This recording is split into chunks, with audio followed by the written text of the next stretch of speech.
제자들하고 같이 예루살렘으로 딱 바로 들어가시면 되는데 일부러 그 북쪽 끝에까지 올라갑니다. 명소, 관광지, 관광하러 가셨을까요? 아닐 거예요.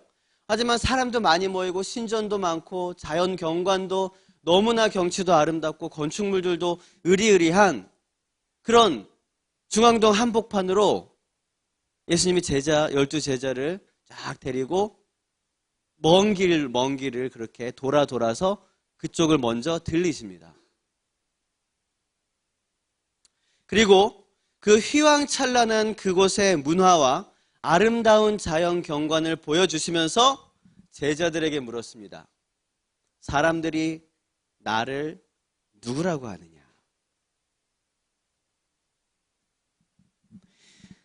그 상황과 그 문화와 그 지역은요, 예수님과 제자들 그리고 그들과 함께 했던 사람들과 이 도시 자체의 문화랑은 너무나 상반되어 있었을 거예요.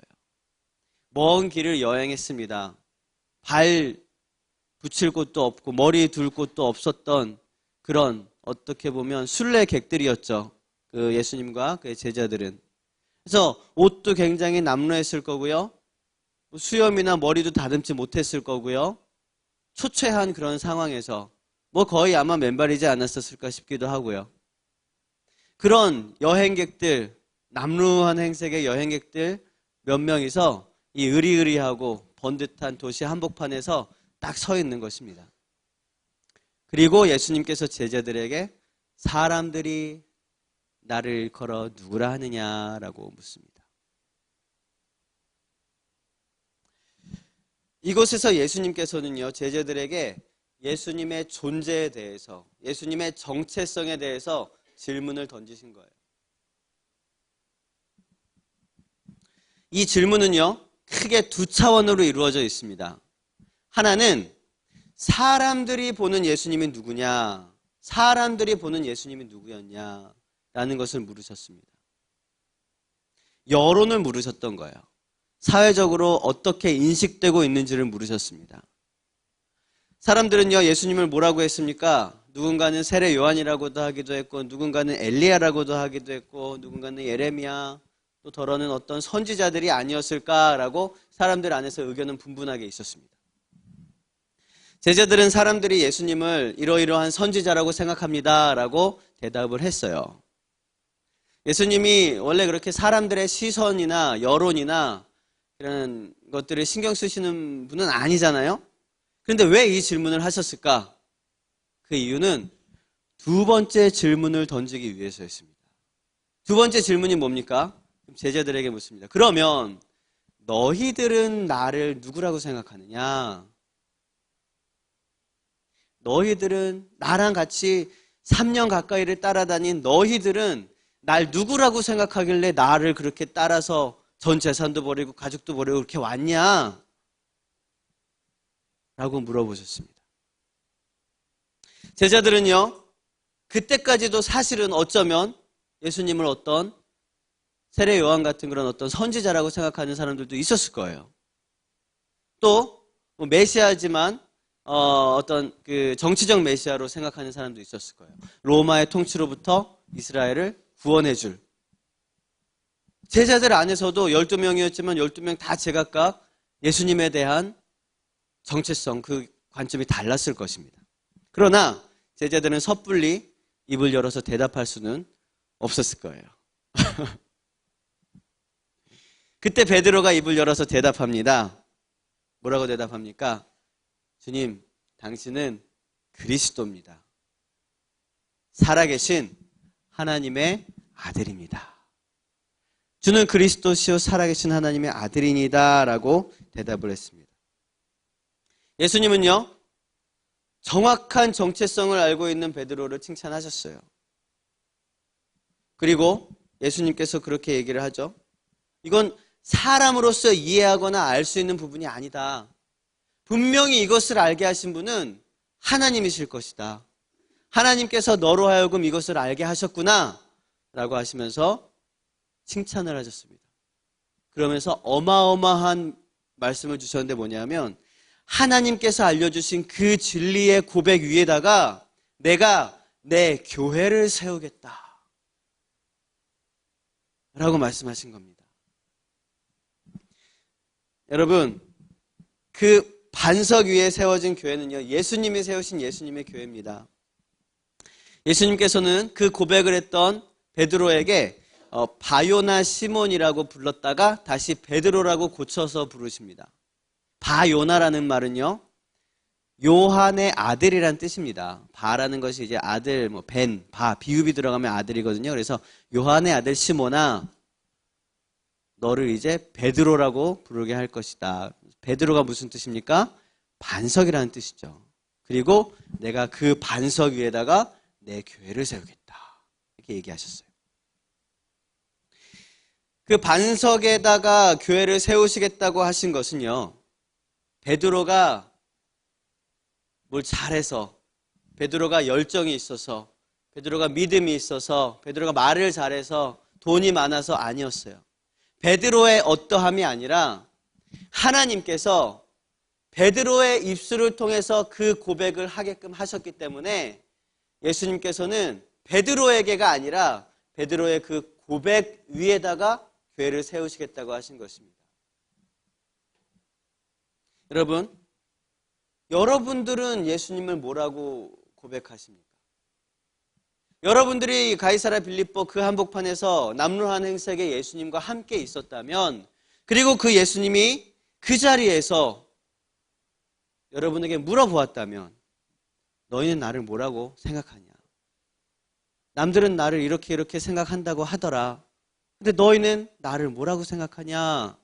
라고 물어보신다면 여러분 뭐라고 대답하시겠습니까? 베드로처럼 주는 그리스도시요 살아계신 하나님의 아들입니다 라고 고백할 수 있을 거예요. 있으시죠? 그런데 여러분들이 지금 살고 있는 그 삶도, 여러분들이 살고 있는 삶, 생각, 말, 행동, 모든 관계, 여러분들이 거하고 있는 모든 장소, 밟는 모든 땅도 동일하게 그렇게 고백하고 계십니까? 여러분 행동으로도 그렇게 고백하고 계십니까? 여러분의 삶으로도 그렇게 고백하고 계십니까? 삶으로 그렇게 고백하실 수 있는 저와 여러분 되시길 바랍니다. 여러분, 베드로는요, 그 고백에서, 그 대답 속에서 세 가지를 고백을 하고 있습니다. 그것은 교회의 기초가 되는 고백 세 가지예요. 반석 위에다 교회를 세우시겠다고 했는데 그 반석이라는 것은 이 세 가지 고백을 말하고 있습니다. 첫 번째는 뭐냐 하면요, 예수는 그리스도라는 고백입니다. 예수는 그리스도라는 고백이에요. 신약의 그리스도는요, 구약의 메시아와 같은 말인데요, 둘 다 그 뜻은 구원자라는 뜻입니다. 구원자. 쉽게 얘기하면 영웅이에요, 영웅. 당시에 사람들이 기다리던 메시아는요, 아까 말씀드렸지만 그 이스라엘을 압제하고 있던 로마의 통치로부터 해방시켜줄 그런 어떤 독립 영웅을 기다리고 있었습니다. 누구를 위한 영웅입니까? 그러면 압제되어 있는 이스라엘 백성들을 위한 메시아, 오직 자기 민족만을 위한 그 그리스도를 이 사람들은 기다리고 있었어요. 목이 빠져라 기다리고 있었어요. 분명히 오실 것이다. 이 사람이 오셔가지고, 이분이 오셔서 우리를 완전히 해방시키고 새로운 나라를 세워주실 것이다. 대이스라엘, 대민족, 유대민족을 세워주실 것이다. 그런 능력 있는 정치적인 통치자를 기대하고 있었어요. 다윗과 같은 그런 통치자를 기대하고 있었습니다. 그러나 베드로의 고백 속에는요, 그런 정치적인 메시아를 나타내고 있지는 않았었어요. 왜냐하면 주는 그리스도시요 라고만 하면은 다른 어떤 정치적 메시아를 기다리고 있는 사람들도 그렇게 고백할 수 있어요. 당신은 메시아입니다. 당신이 드디어 오셨군요. 이제 당신이 할 일을 하세요. 이렇게 고백할 수도 있었을 거예요. 하지만 그 뒤에 있던 두 번째, 세 번째 고백을 보시면 베드로는 그런 정치적 메시아로 생각하고 있지 않았다는 사실입니다. 자, 두 번째 고백은 이것입니다.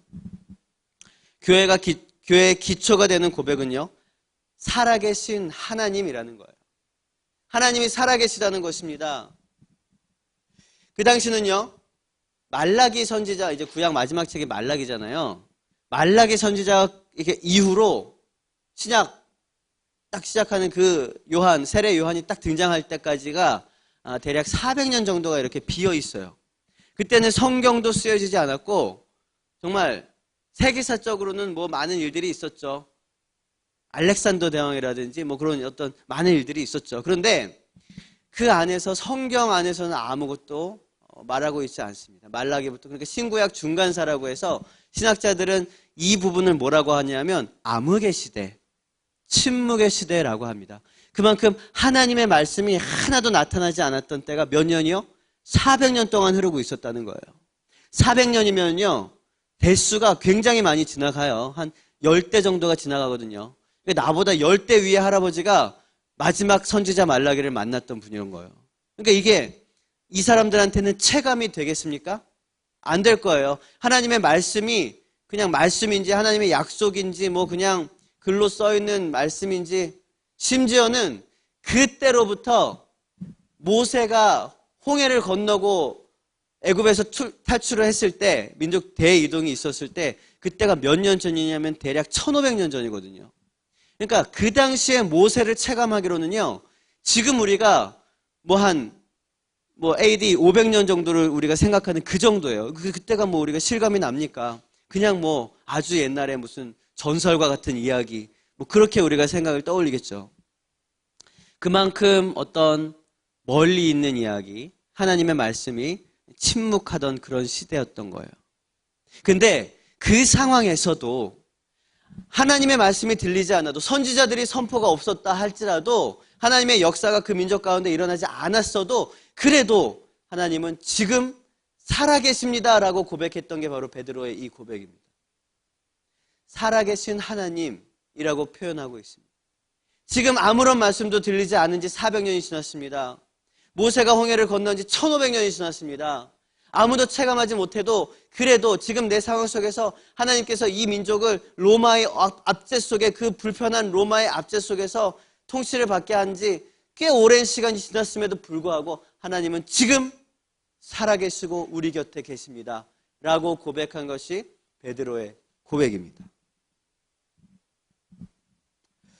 베드로는요, 살아계신 하나님을, 예수님을 통해서 본 거예요. 예수님을 통해서 하나님이 살아계시다는 사실을 본 거예요. 3년이라는 짧은 시간이었지만 베드로는요, 분명히 예수님을 통해서 하나님을 보았습니다.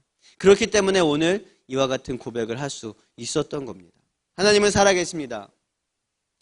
지금도 살아계십니다. 지금도 살아서 역사하고 계십니다. 해와 달이 정확한 시간에 뜨고 지고, 바람이 불고 파도가 칩니다. 계절이 바뀌고요, 날씨가 추워지고 따뜻해집니다. 이 모든 것 하나님 살아계시기에 가능합니다. 하늘을 날고 있는 새 한 마리가 떨어지지 않는 것도 하나님 살아계심을 나타내고 있는 것입니다.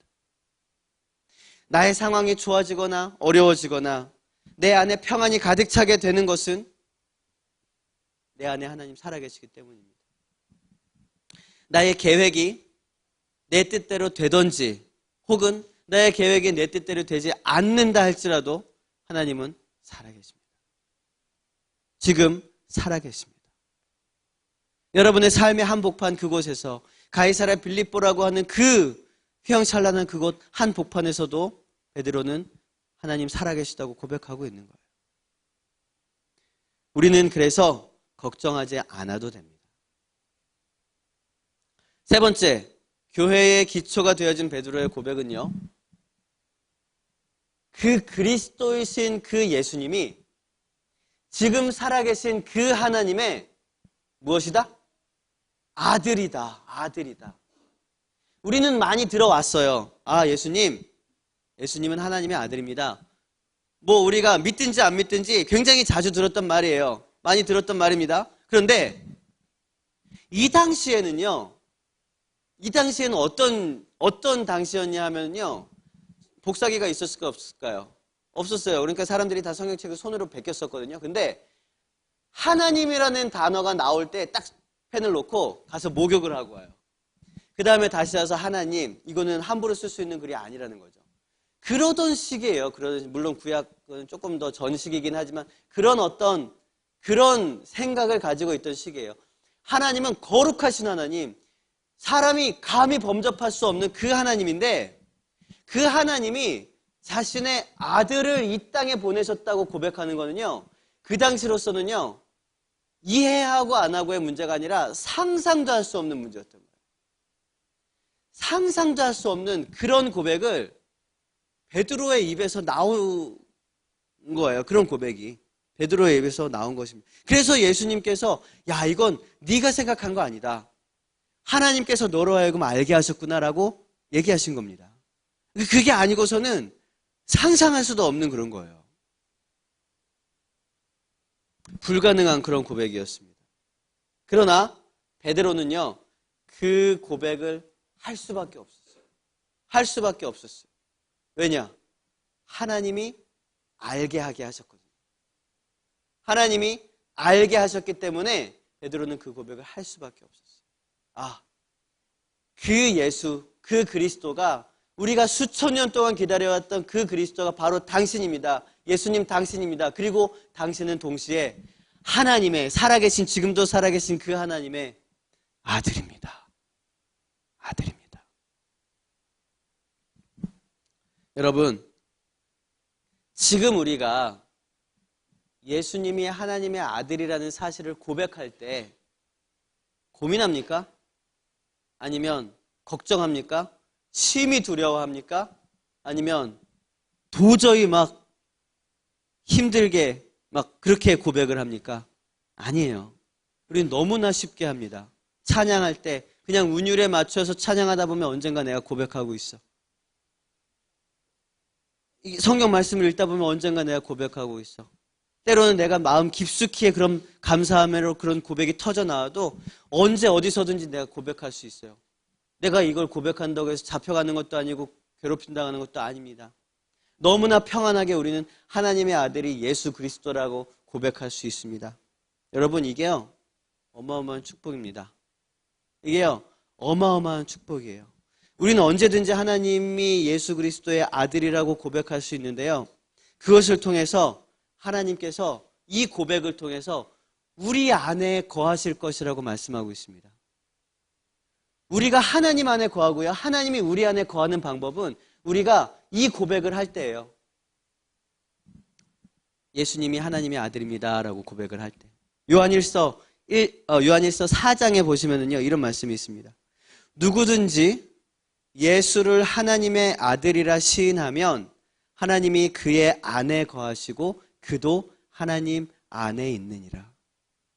누구든지 예수를 하나님의 아들이라 고백하면, 시인하면 하나님도 그 안에 거하시고 그도 하나님 안에 있다고 요한일서 4장에 말씀하고 있습니다.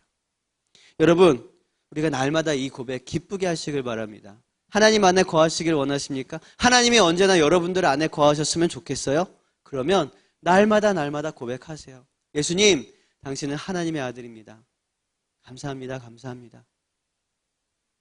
여러분, 이 세 가지 고백이 왜 그렇게 중요합니까? 왜 그렇게 중요해요? 그 고백 위에다가 예수님께서 교회를 세우신다 그랬기 때문에 그렇게 중요한 것입니다. 여러분, 교회의 기본적인 세 가지 고백은요, 이것이 되어야 되는 거예요. 첫 번째, 예수님이 그리스도다. 예수님만이 구원자다. 다른 이름은 없습니다. 그런데 다른 이름 갖다 놓고 이게 구원자다, 이게 보혜사다, 이게 뭐다 그러면서 갖다 놓고 그러면서 여기다가 교회라는 이름을 붙이면 돼야 안 돼요? 안 돼요. 이 안에 신천지 있습니까? 없죠. 있을 리가 없죠.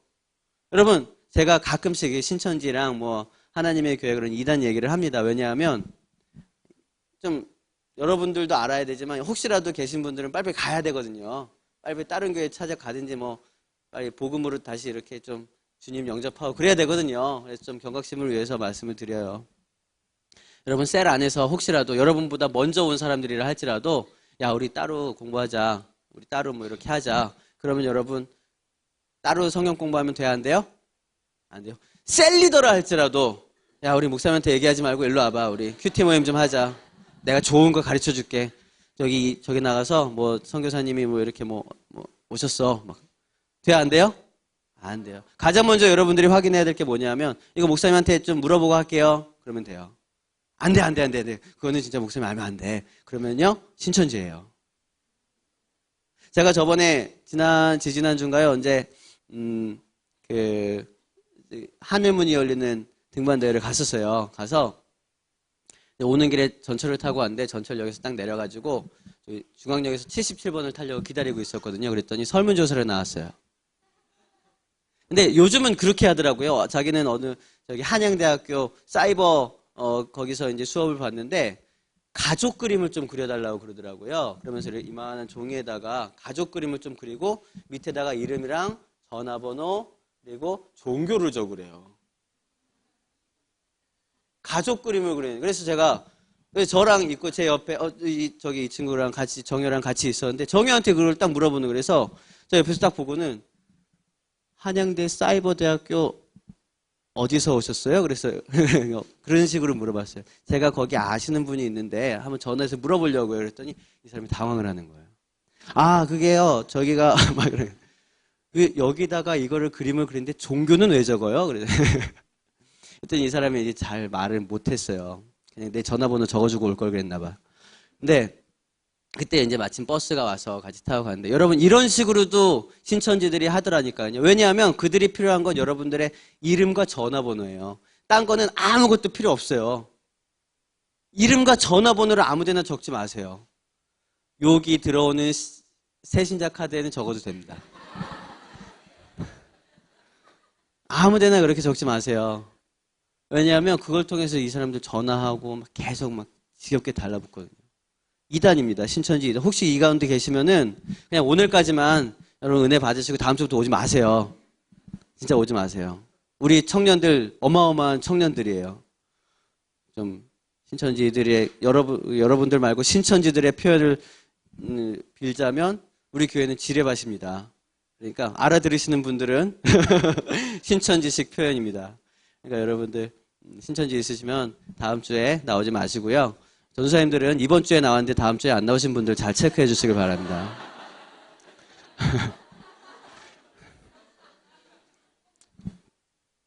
자,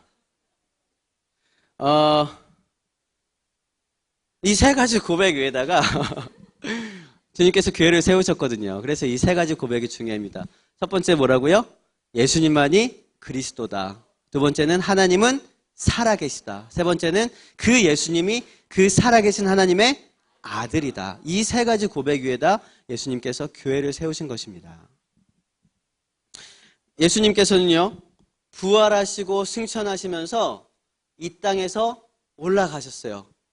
그런데 예수님께서 이 땅에다가 딱 남겨놓은 흔적이 뭐냐 하면 교회입니다. 이 교회가 바로 예수님의 흔적이라는 거예요. 이 교회 위에를 이렇게 쭉 따라 올라가다 보면 예수님이 계시다니까요.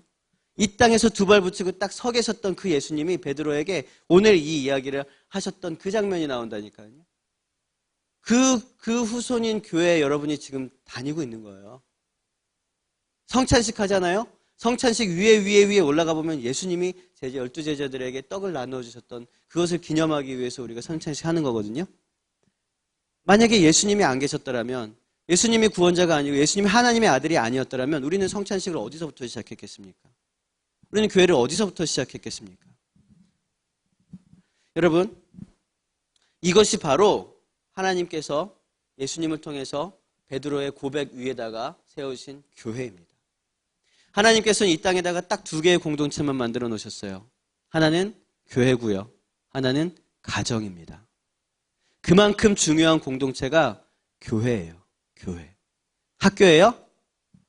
교회예요. 알바? 직장? 이게 왜 알바, 직장, 학교, 학원 이게 왜 있는지 아세요? 교회를 위해서 있는 거예요. 교회를 위해서. 다른 사람으로 하여금 교회 다닐 수 있도록 도와주려고 내가 직장 다니는 거예요. 그 정확하게 아셔야 됩니다. 그런데 직장 다니려고 교회 나오든지 이 우선순위가 바뀌면 안 돼요.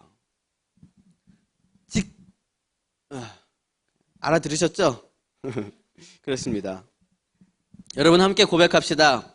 예수님은 나의 구원자 되십니다.